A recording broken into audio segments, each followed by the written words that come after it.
TDP యువ నాయకుడు మంత్రి నారా లోకేష్ మంగళగిరిలో ఏర్పాటు చేసిన చేనేత శాల ద్వారా చేనేత కార్మికులకు మార్కెటింగ్ మద్దతు కల్పించి ఆర్థికంగా వారిని నిలబెడుతున్నారని టీడీపీ రాష్ట్ర అధికార ప్రతినిధి పిఠాపురం మాజీ ఎమ్మెల్యే ఎస్వేసన్ వర్మ పేర్కొన్నారు. మంత్రి నారా లోకేష్ ఆధ్వర్యంలో మంగళగిరిలో ఏర్పాటు చేసిన చేనేత శాలను మాజీ ఎమ్మెల్యే వర్మ సందర్శించారు. ఈ సందర్భంగా చేనేత మగ్గాలను పరిశీలించారు. చేనేత కార్మికులతో మాజీ ఎమ్మెల్యే వర్మ మాట్లాడారు. ఈ సందర్భంగా చేనేత కార్మికులను ప్రోత్సహించేందుకు మాజీ ఎమ్మెల్యే వర్మ చీరలను కొనుగోలు చేశారు. ఈ సందర్భంగా నారా లోకేష్ చేనేత కుటుంబాలకు చేస్తున్న కృషిని మాజీ ఎమ్మెల్యే వర్మ అభినందించారు. లేబర్స్ కోసం ఒక యూనిట్ పెట్టారు. 20 యూనిట్స్ రూమ్స్ అంటారు పైన.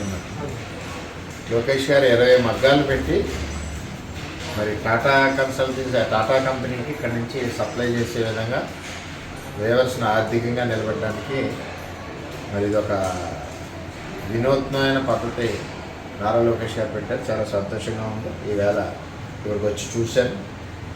మరి ఈ పద్ధతి మన ఉప్పాడలో కూడా పెడితే బాగుంటుందని అనిపిస్తుంది. ఇది కూడా ఒకసారి లోకేష్ గారికి చంద్రబాబు నాయుడు గారి దృష్టిలో పెడతానని చెప్పి తెలియజేస్తాను. మన వాళ్ళు కూడా గ్రామాన్ని చాలా బ్రహ్మాండంగా నేస్తూ ఉంటారు. ఇక్కడలాగా అన్ని డిజైన్లు కొత్త డిజైన్లు చేసుకుని మార్కెటింగ్ లింకప్ చేసుకుంటే మంచి ఆదాయం వచ్చి కుటుంబాలు చేనేత కుటుంబాలన్నీ బాగుంటాయని చెప్పి చూస్తామని అంత చక్కగా ఉందో చీర. మరి ఇలా చేసిన లోకేష్ గారికి ధన్యవాదాలు తెలియజేస్తాను.